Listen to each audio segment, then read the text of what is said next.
समाधान में बैठे हुए पूज्य गुरुदेव के समक्ष नमोस्तु नमोस्तु नमोस्तु।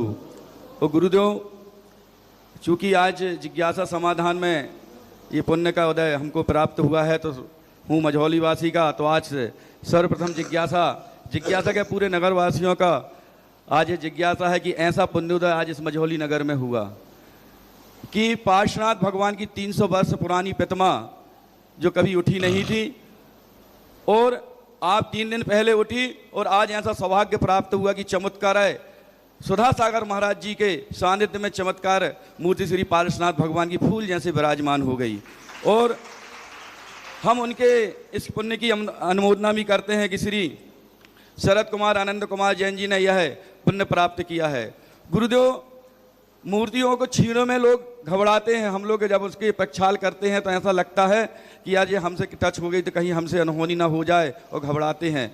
गुरुदेव, समस्त मझौली नगरवासी आज ये पूछना चाहते हैं कि गुरुदेव, हमारे ऐसा कौन सा पुण्य का उदय था, और अभी का पुण्य था कि पुराना पुण्य उदय था, कि ऐसी 300 वर्ष पुरानी प्रतिमा फूल जैसे विराजमान होगी? गुरुदेव, जिज्ञासा कीजिए।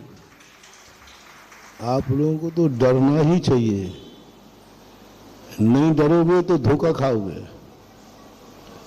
हम लोग मंदिर में ही सोते हैं, और तुम सो जाओ तो सुबह सड़क पे मिलोगे। हाँ, कई लोगों को ऐसा हुआ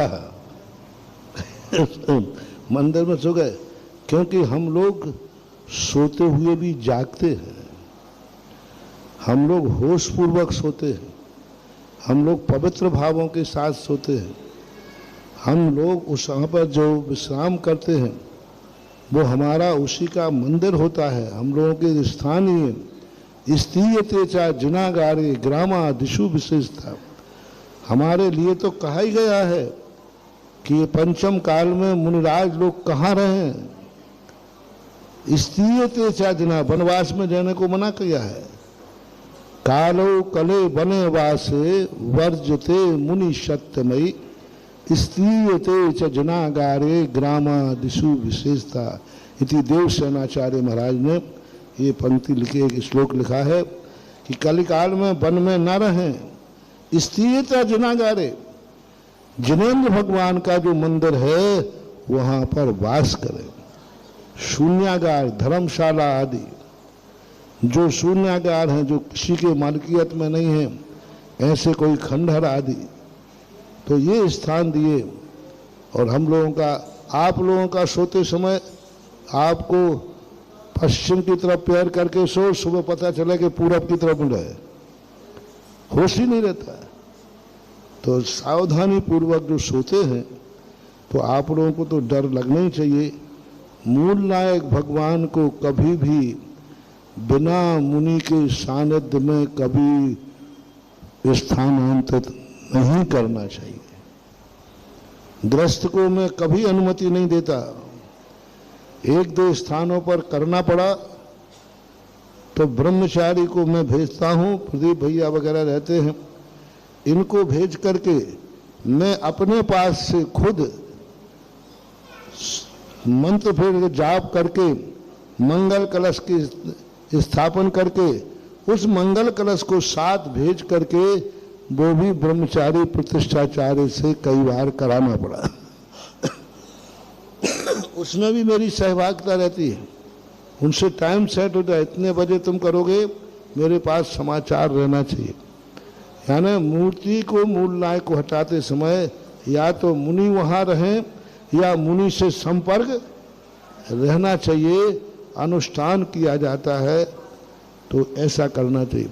आप लोगों को स्वयं ग्रस्त को कभी मूल नायक को स्थानांतरित अकेले में नहीं करना, मुनि के निर्देशन में ही करना, क्योंकि उनके साथ बहुत बड़ी शक्तियां रहती हैं। 300 साल की आराधना रहती है, तो वो तो है ही। सभी कार्य ग्रस्त करने लग जाएंगे तो फिर तो कोई उसका मूल्य ही खत्म हो जाएगा। और फिर ग्रस्त का संयम में और असंयम में क्या अंतर? फिर सूर्य मंत्र भी तुम्ही लोग दे लो ना, किताब में तो लिखा ही है, लेकिन सूर्य मंत्र मुनिराज से क्यों दिलाया जाता है? यही सारी विशेषताएं होती हैं। इसलिए आज जो मझौली का कार्य हुआ, अब मझोली के सारे रास्ते, सारे दिमाग जो कुंद हो रहे थे, अब हर चीज में मझोली वालों को सफलता ही सफलता मिलना है। जितने मंदिर की संपत्तियां कुंठित पड़ी थी, अभी सब उजागर होंगी, सब अपने आप में अनुकूलता बनेगी। बस आपको इसका लाभ लेने की जरूरत है, समाज को जागने की जरूरत है। समाज जाग करके जिस कार्य करने का बीड़ा उठाएंगे, जाओ उसी कार्य में मझोली वालों को सफलता मिलेगी। बस बीड़ा आपको उठाना है, कदम आपको बढ़ाना है और सफलता भगवान पारसनाथ को देना है। और मेरा तो आशीर्वाद है ही साथ में।